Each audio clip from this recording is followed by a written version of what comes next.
এমন কিছু রেখে যেন না যেন আপনার ছেলেরা, আপনার নাতিরা আপনার নাম শুনলে যেন লানত দেয়। এটা জীবন নয়, এটা জীবন নয়, এটা জীবন নয়।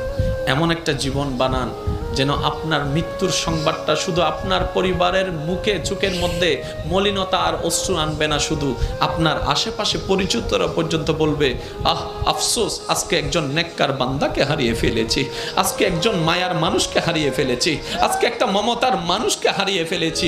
যেভাবে সিদ্দিকে আকবরের দুনিয়া থেকে যাওয়ার পরে জগৎ কান্না করেছে, ফারুকে আজম যাওয়ার পরে জগৎ কান্না করেছে, ওসমান ও আলী যাওয়ার পরে জগৎ কান্না করেছে, ইমাম হোসেন কারবালায় শহীদ হওয়ার পরে 2022 সালে চট্টগ্রামের মানুষ পর্যন্ত কান্না করছে। আল্লাহু আকবার।